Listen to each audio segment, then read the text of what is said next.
Hello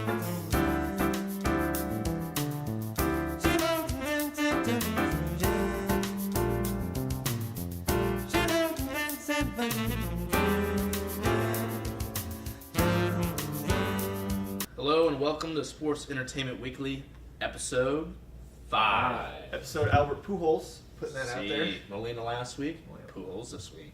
We were here at Bear Village. Look at this beautiful backdrop. We're moving up in the world. We got a mic here. And Still once got again, our Red Bulls. Got our Red Bulls. Let me open a cold one. Yeah. All right, starting out with your favorite thing. Major League Baseball. Wanted this one to be at the top of the rundown. I want to start off a little close to home. St. Louis Cardinals. Things are turning around. Carlos Martinez is the ace that I know he is. Since his opening day start, he's in top 10 in a bunch of major categories: earned run average, strike percentage, batting average against, and ground ball percentage. And the thing that really surprised me, I saw his batting average with runners in scoring position against, .73. Wow. That's so small you can't even see it. That's I mean, awesome. He is turning into the ace that we know he can be. I'm excited to watch him continue. He was my Cy Young pick, and I stand by that. Open up the floodgates, baby. The tsunami is coming. The tsunami is here. Another guy that I really want to touch on, Miles Michaelis. A lot of people were really skeptical, and I was one of them when we signed him out of Japan this year. But so far, in 3 games, he had a really good showing Saturday against the Reds. I think he went 7 innings, only needed like 80-some-odd pitches to get through. Just kind of dominated the Reds, which I know So far, he's been a steal for the Cardinals. He really has been. He's pitched very well against the Brewers in his two turns, but I think that's a steal for the Cardinals. He's a guy that can command pitches, but still put it up there around 98, 97 miles per hour. So I'm excited to watch him. He's got a really good curveball. Look for him to really come into that number 2, number 3 guy later on in the season. Definitely he's done enough to earn his stay in that rotation if For the time becomes being. a battle. Mm-hmm.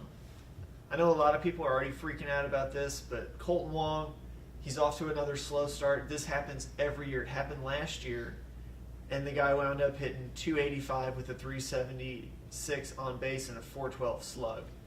Right now he's hitting a .150. He's taking good at-bats. I'm not worried about Colton Wong. You shouldn't be either, Cardinal fans. He's going to be fine. I promise. You gotta give it time. Giancarlo Stanton, he started really slow last year, and look what he did. National League MVP. Right. I think Colton Wong's going to step up, become the guy that we know he is. I'm getting a phone call from Goochland, Virginia. I don't know. Oh, Goochland. Goochland.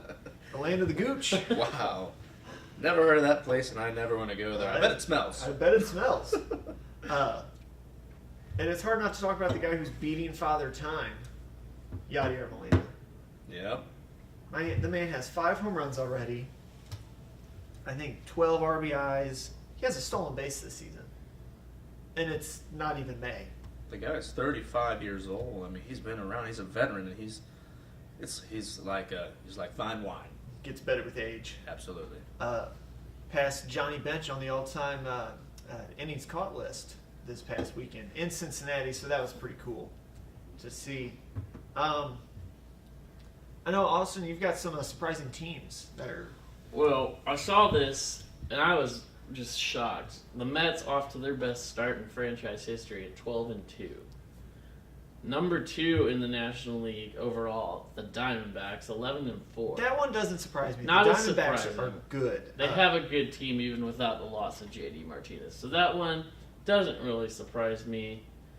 Number 3, the Pirates, 11-4. That's a little bit of a shock considering they dumped Andrew McCutchen in the offseason. And Garrett Cole. Yeah, and Garrett Cole. They dumped their ace and their franchise player. Where did McCutchen end up? San Francisco. He had a walk-off bomb last week, and I think he had another walk-off that same week. Mm-hmm. They've been calling him Andrew McClutchen. Number 4, the Phillies at 9-5. I think they're really going to settle back down. I don't think they're as good as what. And then we have another NL East team, the Braves, at 8-6. I think eventually you're going to see them die back down. Washington's just too good to stay down below them. What is their record on the season? I think they're right around. They're 5. 8-9.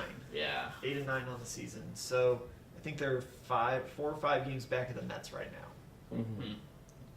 I'll give you my surprising team is the Yankees being 8-7, winning record. But I mean, I thought we all thought at the beginning of the season they were gonna be terrified. Here's my thing with the Yankees: Giancarlo Stanton has to show up at some point in the season, which it's still early, very early. Very early. I mean, he was, like I said earlier, slow last year. Look what he did, puts up NL MVP. Yeah. So, I mean, if he shows up and Judge keeps showing up and Sanchez shows up. I think the thing is with that team, it is a bunch of streaky hitters. And they're all power hitters. You don't have a lot of contact rate guys besides like Didi Gregorius, who even he's kind of changed his approach. Greg Bird, more power hitter.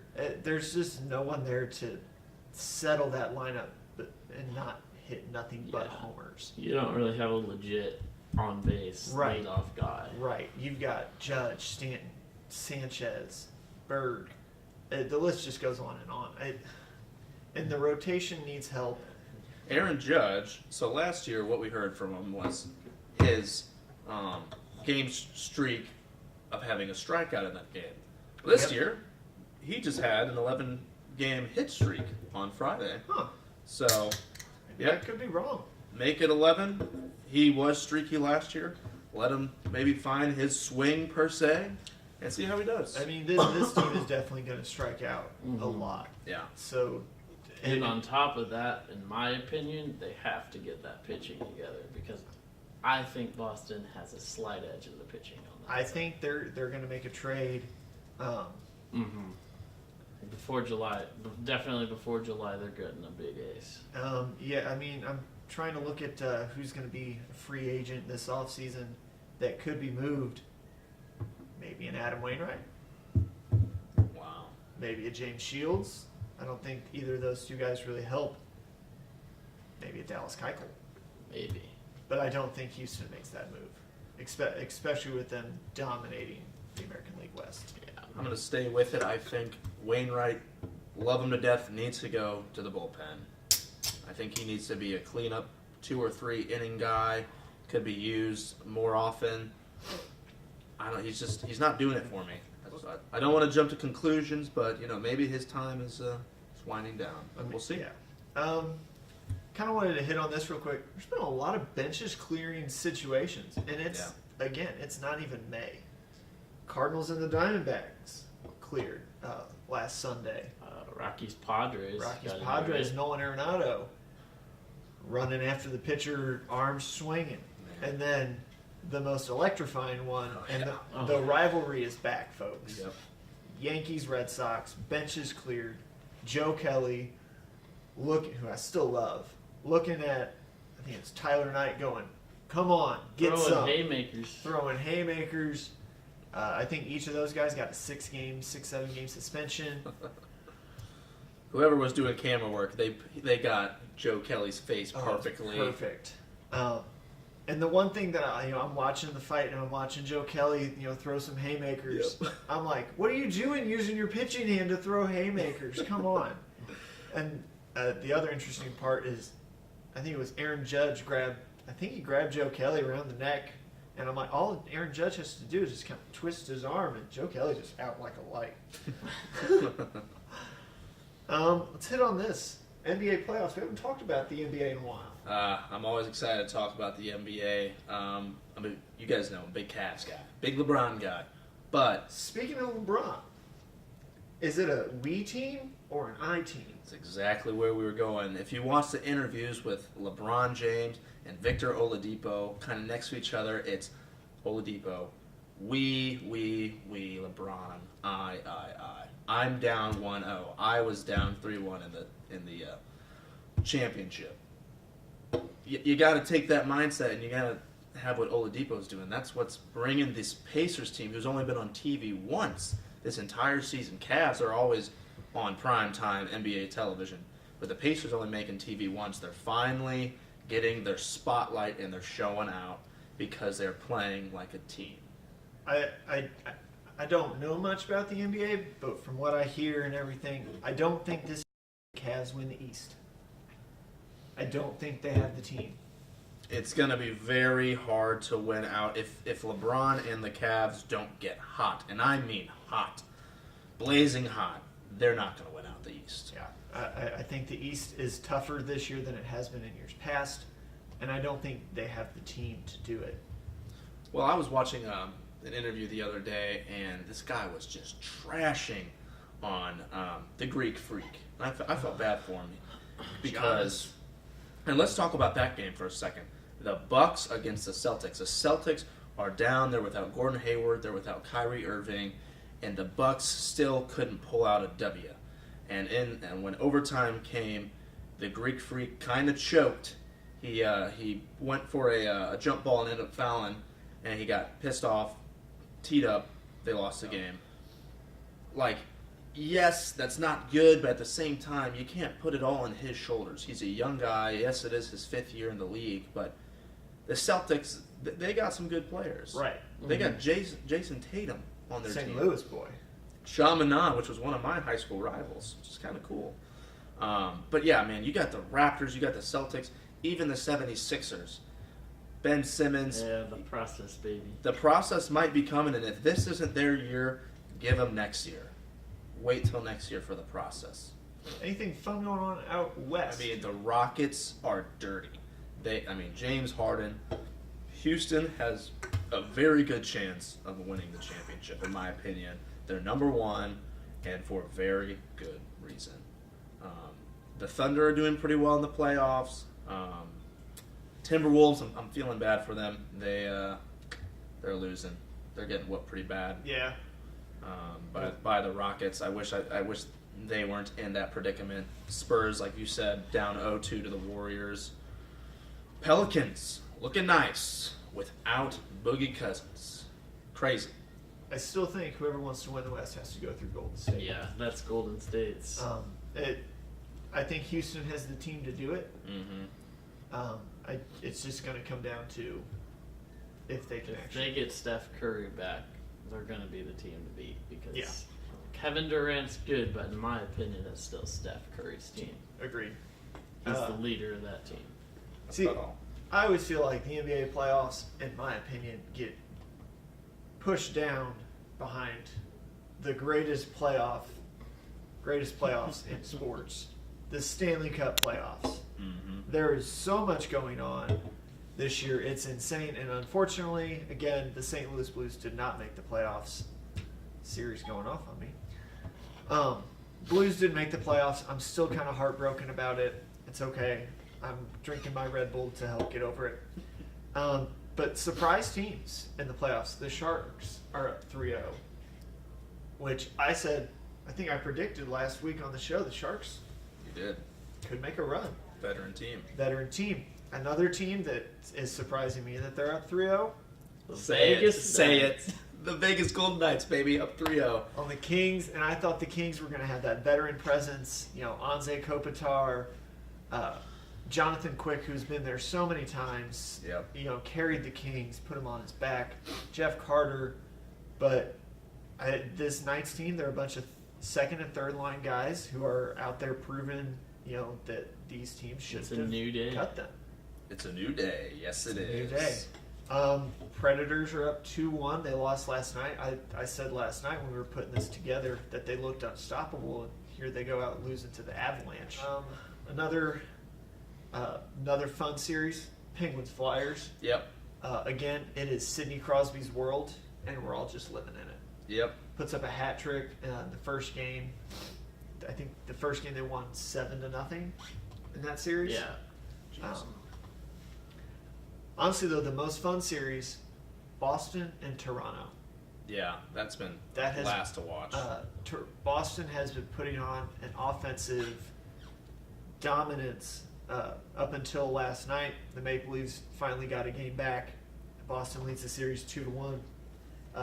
Frederick Anderson made an unbelievable paddle stop last night. Puck is in midair and he just throws his paddle out there, stops it. Unbelievable. Maybe former Blue David Backus will get to the cup. I would love to see. I would David love to Backus see have that. That would be great. A lot of respect for him. Can we talk the Capitals for a second? Down Guys, 2-0. it is not the Caps year. It will never be the Caps year. I don't know when they would ever do it. I think there's some issues in net between Holtby and Grubauer, which that makes me just think of Hans Gruber and Die Hard, but that's a whole nother thing. But no, I think Barry Trotz has some decisions to make every night, before the game, who he wants to start in net. And I think if the Caps lose in the first round, that team is getting blown up and sold away. Could make for some interesting trade partners. Blues have a history with trading with Washington. They do. So maybe there could be something there. Maybe we could bring in a guy like, I don't know. Let's bring back Osh. Actually, no, he's tied to a huge deal. I don't want that. I don't want that contract. There's a lot of players there. Kuznetsov. Yevgeny Kuznetsov. I love watching him. He has got some sick mitts. Yes, he does.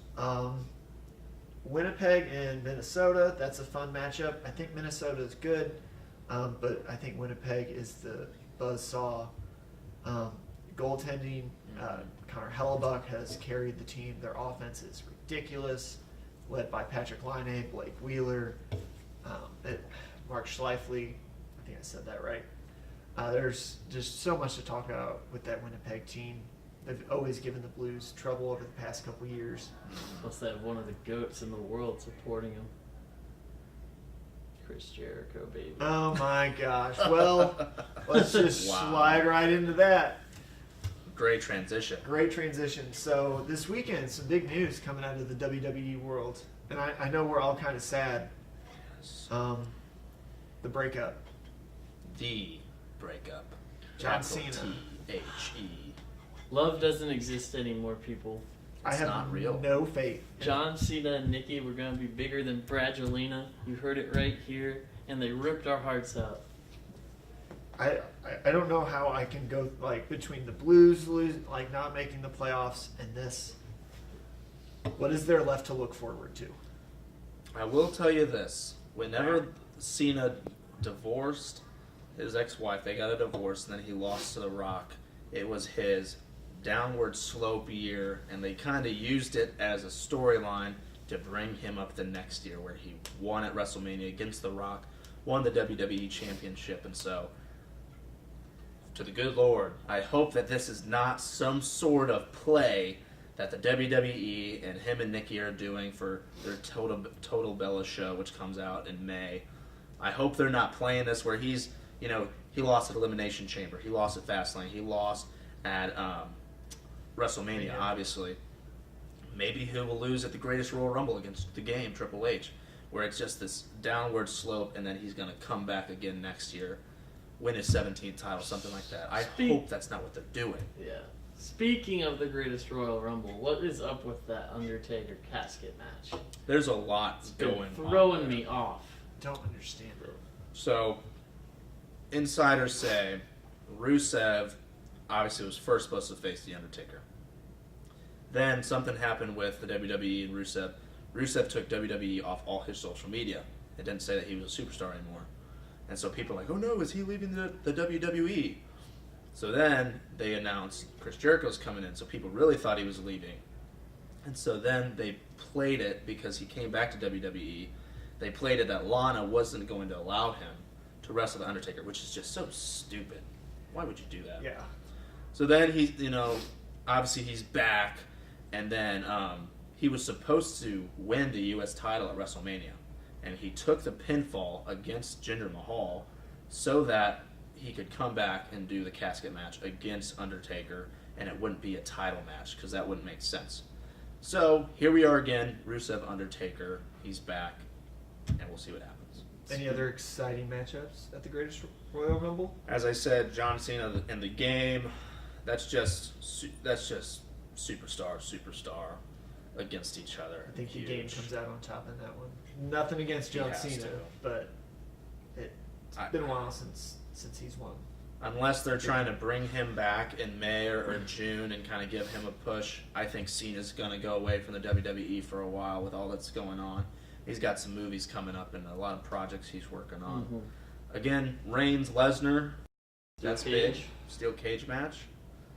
Get it done, Roman. Get it done. I want it to happen. I just don't see it happening. It's not. With Lesnar just re-signing, I don't see it happening. I'm tired of the Beast. I am too. He's a terrible part-timer. Yeah. My thing with Brock Lesnar is I like having him around on the part-time attraction basis because that's what Brock Lesnar is. You can't use him every day. You sure as heck can't have him be a champion anymore. Agreed. But when he comes around, maybe at like Royal Rumble into WrestleMania, he's okay. Put him in a big rivalry, he's fine. Then he goes away, does his other thing. But when he's your major champion, he's on, what, like once a month if we're lucky? Yeah.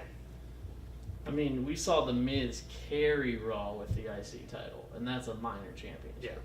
Yeah. So that's my thing with Brock. I know you said, he's good, to get people to come to shows. And I know last night we learned that he's going to be in St. Louis Next Monday. on Monday Night Raw. Unfortunately, I won't be able to go.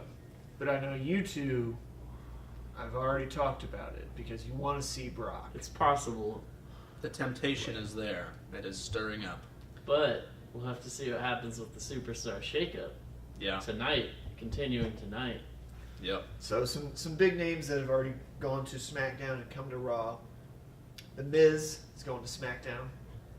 Bobby Roode Came to Raw. came to Raw. Maybe it'll Jinder be good for Mahal him. went to Jinder Raw, Mahal went dropped to the Raw. U.S. title to Jeff Hardy. Grand Slam Jeff Hardy.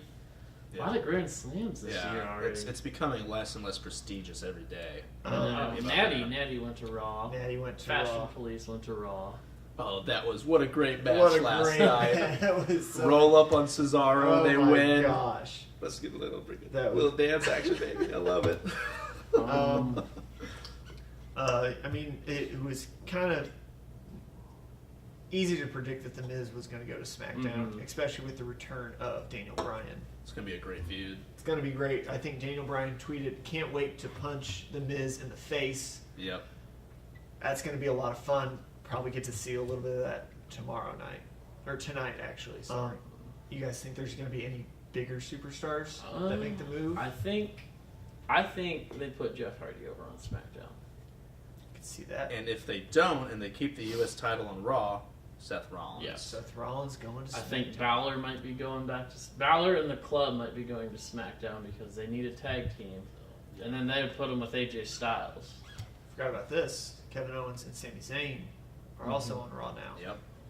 Mojo Rawley, Zack Ryder. The Ascension. So, Monday Night Raw, what was the highlights last night? The 10-man tag team match, the 5 on 5. That was fun to watch. It was fun to watch Bobby Lashley just go out and... Oh. Yeah. And unfortunately, we had to wait till the end Yeah. to see Braun. Braun Strowman. The whole time we were sitting there just waiting for the tag. Yeah. And it took so long. He made The Miz look silly. That'll be interesting too because Braun Strowman, I've seen rumored to go to SmackDown. That way, it opens up more heavyweight opportunities for him. Yeah. Because I'll tell you what, Bobby Lashley's coming for you, bro. Ooh, that would be fun. If someone's going to do it, it's him. It's Bobby Lashley. That'll be a lot of fun. We didn't talk about this. Roman Reigns and Samoa Joe. I wouldn't. Anything? It's going to be a great feud. The promos are heating up. They're just not where they need to be yet because Joe won't get in the ring with him. But yeah, I don't know. I don't know. I feel like Monday Night Raw was just kind of bland last night. Not a whole A lot. lot going of on it revolved around the Superstar shakeup, Agreed. which we're going to see again on SmackDown. tonight. You are right. Chad Gable is going to Raw. Attaboy. I thought I saw. Maybe American Alpha will get back together. And It's save about Jason time. Jordan from the horrendous Kurt Angle storyline. Ronda Rousey coming Her out. and Sonya Deville squaring off. That was nice. That was Two former MMA. I saw that made ESPN. So that was not wrestling there. That was them. MMA, like, Yeah. Ronda took her down so fast. I feel sorry for any woman that gets in the ring with Ronda Rousey. She just seems unstoppable, and she's getting in the groove of things. She's saving people now. She's becoming that face for the WWE. And they're doing right by putting her with someone like last night we saw Natalya, who's been in WWE for a decade at least, and she trained the Bellas when they first came up. So I mean, she knows what she's doing. So I think it's right by Ronda Rousey to put her with someone who has experience than just say, here you go, here's Charlotte now. How long do we think it's going to take before Ronda gets a shot at the title? I still see it being a couple months. I feel like they Need want to her to get introduce her more. stronger in the ring because, I mean, wrestling is a little different from MMA. Right? Don't get me wrong, she could do MMA, but wrestling's a tad different. The promo work, you get a little better from her, so I'm saying SummerSlam. SummerSlam. Yep. I feel like that would work. It's very got to well. happen somewhere big, and why not on the biggest stage of the summer? Yep. It's their second biggest pay-per-view. I mean, it'll be August, so, she would be in for 3-4 months. It's returning to the Barclays Center in New York. That's a pretty Fun. big place to do it, so I could see SummerSlam. All right, gentlemen. I think that about wraps it up. We've been wanting to do this for a while. We have I think we know how to I end think this. 2 claps and a Ric Flair. Woo!